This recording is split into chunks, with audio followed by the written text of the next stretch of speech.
mahasiswa. Kalau boleh tahu dulu tipe-tipe yang mahasiswa seperti apa nih Kak? Kupu-kupu atau kura-kura? Kuliah pulang atau kuliah rapat? Kalau dulu awal kuliah tuh lebih ke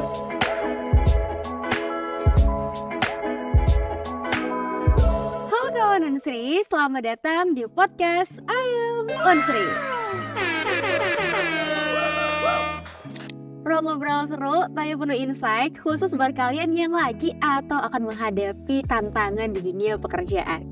Nah, episode pertama ini akan bertajuk lulus terus ngapain sih? Buat 100 hari pertama kerja menaklukkan dunia kerja. Nah, dengan menghadirkan sosok alumni terbaik ya, atau best alumni versi Tracer Study, nantinya podcast ini bertujuan ingin bertransformasi, mengubah kecemasan kita, mengubah overthinking kita menjadi sebuah aksi produktif yang sangat terukur. Nah, mungkin kita sering mendengar kalimat-kalimat yang terus menghantui kita sebagai mahasiswa tingkat akhir. Lulus, terus mau ngapain? Nah, jangan salah ya teman-teman, dibaliknya toga, dibalik juga dengan euforia keseruan wisuda, sibuk make up, sibuk foto-foto, sibuk ini, sibuk itu. Ternyata banyak juga di antara kita yang setelah hari bahagia wisuda itu diam-diam itu overthinking. Diam-diam bingung dan ngerasa lost dari dirinya sendiri. Aku harus ngapain setelah aku lulus, setelah aku jadi sarjana, setelah aku meluluskan pendidikanku gitu. Nah, di episode pertama ini kita akan membahas mengulik tuntas banget nih gimana caranya menaklukkan 100 hari pertama di dunia kerja pertama kalinya setelah kita lulus. Nah, supaya nantinya 100 pertama itu nggak cuma diisi dengan fase-fase overthinking, tapi juga diisi dengan fase-fase supaya teman-teman itu bisa selalu produktif gitu.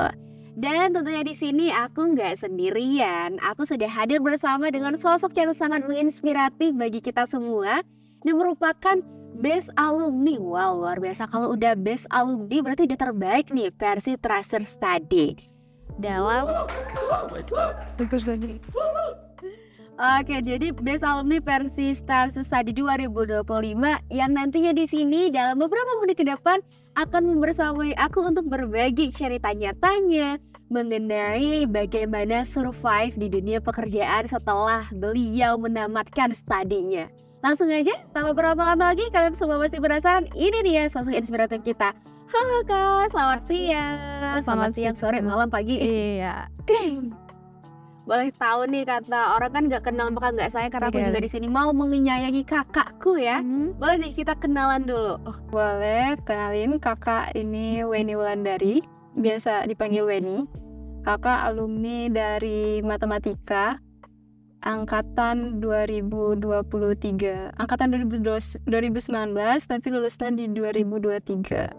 Oke, jadi sudah lulus tahun 2023 ya Kak ya. Berarti sekarang 2026, sudah 3 tahun lamanya ya menamatkan fase-fase menjadi mahasiswa. Kalau boleh tahu dulu tipe-tipe yang mahasiswa seperti apa nih Kak? Kupu-kupu atau kura-kura? Kuliah pulang atau kuliah rapat?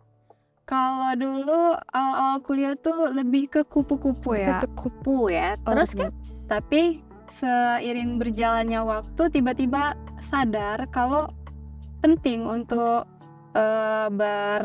bersosialisasi, berorganisasi gitu. Jadi pas di akhir-akhir mulai aktif, tapi bukan yang terlalu aktif. Oke, jadi bertransformasi ya Kak. Iya. Yang di awalnya baba mungkin kita perkenalan terlebih dahulu ya dunia kampus tuh gimana. Jadi kupu-kupu dulu. Nah, kupu-kupu ini bukan cuma kepompong yang bisa jadi kupu-kupu, tapi kupu-kupu juga bisa jadi kura-kura nih. Masuk. Oke. Kalau boleh tahu juga nih Kak, aku kepo banget nih orangnya, penasaran banget. Kak Weni ini kesibukannya setelah life after graduate, anjay, bahasa kerennya ya, life after graduate. Kesibukannya ngapain sih Kak? Kalau kakak setelah lulus itu sebenarnya memang sudah ada kesibukan. Kakak itu sibuknya jahit, terima orderan baju-baju kebaya, wisuda dan pesta. Nah, tapi selain itu juga kakak juga nyiapin diri untuk bekerja. Maksudnya bekerja di luar. Kalau itu kan kakak usaha sendiri ya, walaupun Oke. kecil, usaha sendiri, tapi tetap mempersiapkan diri buat kerja-kerja di luar. Jadi kakak juga selain jahit itu sempat ngajar, tapi tidak kakak lanjut karena sekarang sudah lebih fokus ke yang sekarang sih. Oke, jadi sekarang fokusnya itu melanjutkan lagi kesibukannya yang telah dibangun sebelum dan setelah berkuliah gitu. Betul. Nah, kalau boleh tahu juga nih Kak, tadi aku agak tertarik sedikit mengenai yang Kakak lakuin adalah sebuah kegemaran ya Kak, bisa kita sebut ya, menjadi kan adalah sebuah kegemaran ya. Mungkin bisa dikatakan itu sebuah hobi yang pada akhirnya mengantarkan itu menjadi passionnya Kakak ya. Karena dunia pada akhirnya membayar Kakak untuk melakukan hobi tersebut, ya nggak sih? Iya, sebenarnya kalau dibilang hobi atau ini bukan. Iya. Kalau Bukan Bapak kenapa? hobi, bukan juga dari keturunan orang tua, itu benar-benar nol dari kakak. Itu awal mulanya dari awal-awal kuliah itu kakak kursus jahit Wow. yang sebenarnya bukan minat kakak. Jadi keluar dari zona nyaman ya. Iya, jadi memberanikan diri untuk mencoba hal-hal baru, ya kan? Karena setelah dipikir panjang, kita tuh harus butuh skill untuk menghadapi dunia selain dari materi ya. Iya gitu sih. Jadi memilih belajar menjahit ini merupakan salah satu dari hal yang Kakak lakuin itu keluar dari zona nyaman. Iya. Berarti Kakak nggak dulu awalnya mungkin nggak tertarik ya dengan dunia fashion atau dunia jahit Betul. ini, karena kalau kita komparasi lagi sama latar belakang pendidikannya agak 11-20 ya, Iya, bukan jauh. 11-12, Jauh, 11-20 ya, antara pendidikan matematika dengan menjahit. Kenapa sih Kak pada akhirnya menghantarkan Kakak, kayaknya kok kalau keluar zona nyaman aku pilih menjahit deh, kenapa misalnya nggak melukis mungkin ya, kenapa tiba-tiba randomnya aku menjahit? Ke menjahit. Karena menurut kakak di dunia fashion itu nggak bakal mati. Dia bakal terus berkembang selagi kita juga terus upgrade kan, terus kita mengikuti zaman. Itu pasti akan terus berkembang, hidup maksudnya, nggak mati. Oke, nah di sini ada nih ya teman-teman ya, ilmu matematikanya nih masih kerasa banget nih, ada Iya. perhitungannya nih. Betul. Jadi memilih jahit itu karena sudah memperhitungkan bahwasannya dunia fashion ini tuh nggak bakal lekang sama zaman ya Kak.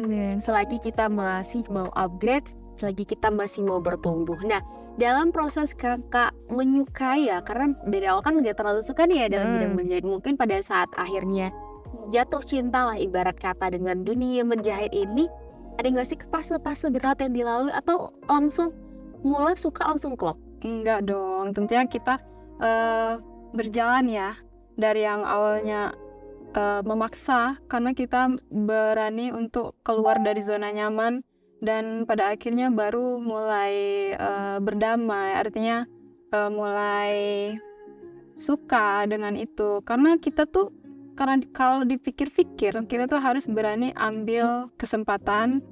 Kita harus berani melangkah, kita harus berani keluar dari zona nyaman, dan harus berani mencoba hal-hal baru. Oke, jadi memang harus berani ya dari kitanya sendiri ya untuk melawan diri kita. Nah juga karena aku suka lihat ya di konten-konten orang, suka lihat juga dari pengalaman teman-teman, ini tuh banyak sekali Kak fresh graduate ya yang ngerasa kosong setelah mereka ini lulus dari studinya. Karena mungkin yang ngerasa dulu hidupnya itu terstruktur, mengikuti organisasi, rapat, kemudian kerja kelompok, hal-hal kayak gitu. Jadi waktu udah nggak ngelaksanain lagi tuh kayak hampa gitu. Jadi apalagi ke pressure, tertekan dengan pertanyaan, sekarang mau kemana? Kamu mau apa sekarang? Gitu-gitu kan. Nah menurut kakak sendiri, dulu waktu kakak setelah lulus kuliah, sempat gak sih Kak ada di fase-fase tersebut yang bingung ini arahnya kemana? Terpressure sama omongan tetangga, anak saya udah ini loh, kok kamu belum? Atau dari kumpul keluarga, anak saya sudah jadi manajer. Jelas ada ya tentunya, nggak mungkin setelah lulus itu langsung senang, langsung aman nih aku nih, enggak. Pastinya berpikir nih, aduh setelah lulus ini gimana ya. Apalagi benar tadi teman-temannya orang tua kan pada nanya, ini anaknya gimana nih, lanjut kerja atau gimana nih. Nah itu jadi apa ya, jadi tekanan di diri kita untuk melangkah. Apalagi kakak kerjanya sebenarnya orang-orang mungkin anggap remeh atau mandang sebelah mata ya pekerjaan yang sedang kakak ini. Jadi kakak tuh tetap berusaha untuk bekerja di luar, bekerja kayak orang-orang pada umumnya gitu. Dan tentunya kakak terus upgrade diri, personal brandingnya. Kayak personal branding itu menurut kakak penting sih. Jadi jangan takut untuk menunjukkan kalau kita ada kemampuan ya, biar ya, orang Kak. lain tuh tahu ya, Kak. Iya betul. Jadi untuk menunjukkan kemampuan bukan untuk pamer ya mungkin, tapi lebih ke untuk meningkatkan nilai diri kita juga. Oke, jadi memang perlu ya untuk meningkatkan personal branding tadi ya, Kak ya. Supaya ya bukan bermaksud agar orang lain gimana-gimana, tapi itu supaya bentuk kita menghargai juga ya apa yang telah diri kita perjuangkan, dan mungkin bentuk apresiasi ke diri sendiri. Dunia harus tahu hal keren apa yang aku lakuin gitu ya, para lebih ya. Nah, aku penasaran Kak, dulu pada saat itu 100 hari pertama setelah kakak lulus itu boleh nggak Kak diceritain seperti apa? Struggle kakak seperti apa? Apa langsung on track nih kira-kira, atau sempat bingung juga? 100 hari pertama setelah lulus itu mau kemana gitu, ini gimana ya, terlebih dari kakak juga mungkin kurang informasi dari keluarga tentang jurusan kakak gitu kan. Jadi kakak lebih ke mencari-cari informasi, belajar, terus mau nyoba nih apply kerja. Itu nggak cuma sekali dua kali, maksudnya berkali-kali, biar kita nggak terus-terusan berdiam diri. Terus juga harus produktif. Maksudnya dalam 100 hari pertama itu kakak isi dengan hal-hal yang produktif, belajar atau mungkin memperbaiki CV, menerima tawaran orang-orang untuk dapat pengalaman gitu sih. Oke deh, tadi juga sempat kakak tuh menyinggung mengenai sempat bingung juga ya. Setelah wisuda itu mau gimana. Jadi nggak langsung memang yang tiba-tiba langsung ada, pasti kita ada di fase bingungnya dulu. Iya betul. Oke, nah ini juga sebenarnya relate Kak sama banyak hal yang terjadi di belakangan ini. Banyak banget mungkin yang sekarang lagi ngalamin postgraduate anxiety. Nah itu bahasa karena anak-anak Gen Z zaman sekarang ya. Iya. Nah menurut kakak itu merupakan hal yang wajar nggak sih Kak? Atau itu wajar nggak kalau kita terjebak lama di fase tersebut? Itu sebenarnya wajar, tapi kalau untuk berdiam diri dan terjebak di posisi itu sebaiknya jangan ya. Kita harus berani mencoba hal baru, harus berani coba kesempatan yang ada. Maksudnya kita nggak harus pilih-pilih dengan biasanya orang, saya jurusan ini harus di sini nih. Nah menurut kakak kalau untuk pertama itu nggak harus pilih-pilih. Jadi kita kan untuk CV kita kan masih kosong tuh. Jadi harus kita ini dulu CV-nya biar nggak kosong. Jadi harus berani terima kesempatan yang mungkin memang bukan yang diinginkan dari awal gitu. Jadi memang harus tabrak dulu hal ya. Jadi jangan langsung memilih karena kita butuh sebuah pengalaman. Karena kalau kita nggak punya pengalaman nih teman-teman, orang lain itu nggak bakal pernah bisa lihat apa yang bisa kita kerjain. Ini lebih tepatnya kalau kita learning by doing ya. Jadi kita melakukan pekerjaan sesuatu, mungkin nanti pada akhirnya kita dapat mencintai itu, dan itu menjadi sebuah hal yang kita sukai ya Kak. Sama kayak tadi, kembali lagi ke topik menjahit. Yang awalnya Kak Weni ini nggak terlalu suka, namun pada akhirnya ini menghantarkan menjadi kesuksesannya beliau ya pada akhirnya. Nah juga kalau kita mau breakdown nih Kak, di hari 100 hari pertama setelah lulus, apa sih Kak 3 hal penting banget yang harus kita lakukan? Mungkin ini bisa menjadi pedoman bahasanya formal banget ya, pedoman.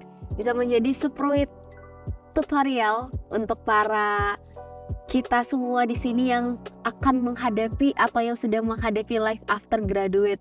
Harus apa nih Kak? 3 hal penting yang harus dilakuin 100 hari pertama setelah dinyatakan sarjana. 3 hal menurut kakak ya. Pertama, kita harus berani untuk mencoba hal baru, berani keluar dari zona nyaman. berani untuk terima atau ambil kesempatan yang mungkin memang bukan jalannya kita. Terus yang kedua tentunya memperbaiki personal branding tadi. Balik lagi ke personal branding kita. Terus yang ketiga, mengasah skill untuk menghadapi dunia kerja yang cukup Sedang menunggu ya. Iya, betul. Nah, kalau berbicara tentang mengasah skill, itu menurut kakak, ini juga mungkin bisa menjadi pacuan ya bagi para teman-teman yang masih menjadi mahasiswa. Untuk mengasah skill itu, betternya itu pada saat kita berkuliah atau memang setelah lulus, Kak?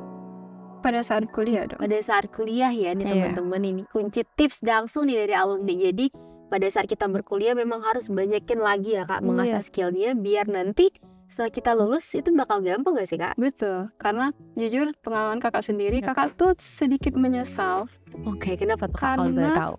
karena kurang aktif pada saat kuliah. Karena jadi menurut kakak bagi yang masih kuliah itu bagus deh untuk aktif di organisasi dan mengasah skill yang lainnya gitu.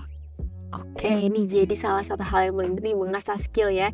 Jadi jangan nunggu ditanya dulu, mulailah dari sekarang. Takutnya nanti telat menyesal. Iya. Nggak bisa lagi dong mulai kuliahnya. Kecuali kalau mau nih ngulang lagi semester 1 nih. Jadi maba lagi. Pada mau nih semua jadi maba nih? Ya.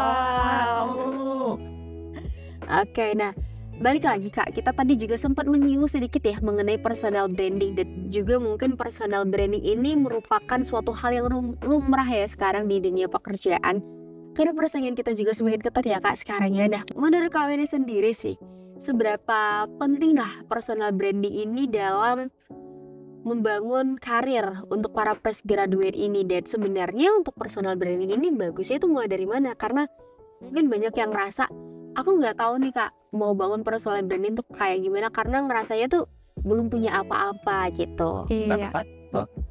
Menurut kakak personal branding penting ya, karena tadi kan menurut kakak termasuk 2 yang terpenting setelah kita lulus itu personal branding. Dan untuk kalau ditanya bingung mulai dari mana, itu mungkin pertanyaan semua orang dan yang dialamin semua orang, pasti bingung mau mulai dari mana.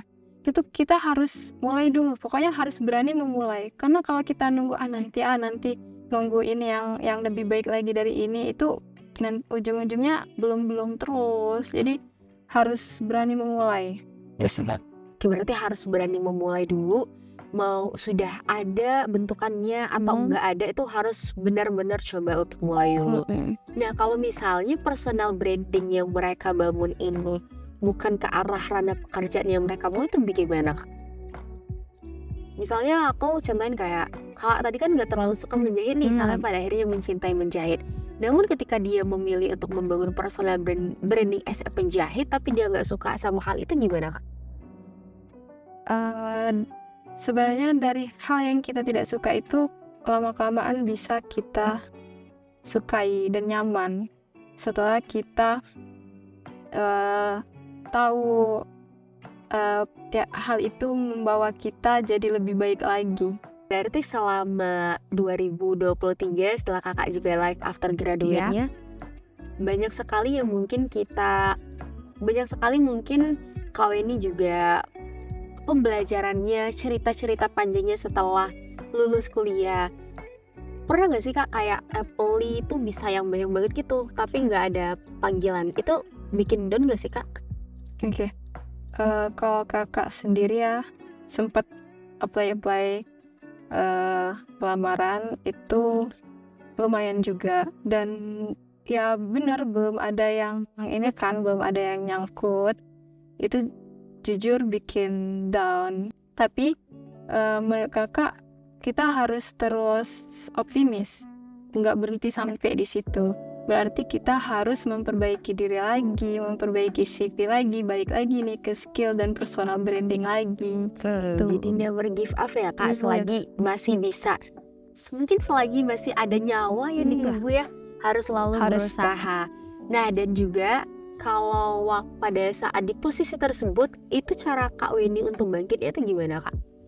Cara untuk bangkit, kakak lebih memotivasi diri sendiri untuk kalau kita stay di sini kita nggak bakal maju-maju, kita nggak bakal gerak-gerak kan. Jadi gimana caranya kita harus melewati fase sulit dan fase berat itu. Karena kalau kita nggak berani buat ngelewatin, kita nggak bakal lewat dari situ. Oke, berarti memang beneran harus dilawan ya. Iya. Gak bisa dibiarin gitu aja, karena kalau kita makin lama-lama terbuang dalam waktu nanti ya lama-lama. Jadi perlu juga teman-teman ingat ya, selain juga kita mengasah skill kita dan juga kita mempersiapkan personal branding yang kita punya, tapi kemudian pada akhirnya jika kita di posisi yang down, itu jangan pernah untuk patah, ya kayak. Iya. Jangan pernah untuk patah, cukup hati aja yang patah, semangat kita jangan. Oke, ini penonton pada heboh ini. Nah, kalaupun juga Kak, pada saat itu banyak sudah apply namun tidak ada panggilan, apa sih Kak mengisi kesibukannya agar selalu berpikiran positif, agar selalu bisa survive namun juga enggak terpaku untuk mentalnya down? Iya. Kakak bersyukurnya ada kesibukan ya, yang pertama tadi ya. Kakak ada kesibukan itu menjahit, itu sebenarnya nggak ada sepinya bisa dibilang. Jadi alhamdulillahnya di situ, jadi kakak nggak terlalu membuat down gitu. Terlepas dari situ kakak juga semangat untuk kejar pekerjaan lain. Jadi mengisi waktu yang kosong kakak itu kerja, jahit. Terus kalau ada waktu malam kakak belajar gitu, cari-cari info dari teman atau mungkin dari sosmed gitu. Oke, berarti memang kalau kita sudah ada punya kesibukan tersendiri bisa menjadi salah satu untuk menurunkan tingkat overthinkingnya ya Kak. Nah, aku juga tertarik nih membahas mengenai perihal ke passion kakak sekarang yang menjahit. Itu kalau boleh tahu Kak, brand yang sudah kakak jalankan sekarang sudah berjalan sudah lama ya Kak? Kalau untuk kisaran ordernya per hari yang bisa kakak kerjakan? Kalau kakak ngitungnya per bulan ya. Per bulan? Ya, kakak per bulan itu ada batasan. Jadi misal dalam 1 bulan itu terima 150 baju. Jadi kalau sudah lewat dari situ harus masuk di bulan berikutnya. Oke, jadi juga harus berlimit ya Kak. Biar kita juga selain mengerjakan sebuah pekerjaan yang menghasilkan keuntungan buat kita, tapi kita harus juga tetap menjaga kualitas. Betul, tetap jaga kualitas juga, dan sama mungkin lebih mementingkan diri sendiri ya. Iya. Karena pada akhirnya apa sih yang dikejar di dunia ini? Iya. Nah Kak, kalau tadi kita juga sudah berbicara mengenai hal-hal 100 hari pertama yang dikerjakan setelah lulus, kemudian membangunnya itu bagaimana. Aku mau ada pertanyaan, mungkin nggak tahu ya, susah atau mudah untuk kakak jawab. Tapi aku pengen di sini kakak jawabnya itu lebih memorable banget. Mungkin kita sembari bisa mengulik-ulik nih kenangan masa lalu pada saat perkuliahan. Kalau kakak bisa balik ke diri kakak di hari pertama setelah lulus, apa sih salah satu nasihat yang pengen kakak sampaikan untuk kita semua yang ada yang mendengar podcast ini, mungkin yang nantinya akan atau sedang menjalani life after graduate? Kalau kakak balik ke hari pertama setelah lulus itu lebih giat lagi mencari info loker. Nah itu sebenarnya penyesalan kakak. Kakak tuh menyesal kalau andai bisa balik lagi ke zaman perkuliahan, mungkin kakak bakal lebih aktif lagi untuk mengasah skill atau mungkin magang-magang, kan itu sebenarnya kakak sendiri kurang ya. Jadi mungkin buat saran buat adik-adik ya yang belum lulus nih, untuk jangan males-malesan. Nah tuh dengar, jangan males-malesan. Selagi ada waktu, kita terus berusaha untuk memberikan yang terbaik ya Kak ya. Nah dan juga sudah panjang sekali ya cerita kita mengenai perjalanan setelah lulus. Ternyata ada, setelah kita lulus tuh ada yang namanya data-data kayak gitu Kak. Dan ini tuh penting banget sebenarnya untuk kampus melalui tracer study ini. Nah menurut kakak seberapa penting sih sebenarnya kontribusi alumni ini dalam mengisi tracer study ini, dan sebenarnya dampak yang bakal ke adik-adik tingkatnya itu gimana?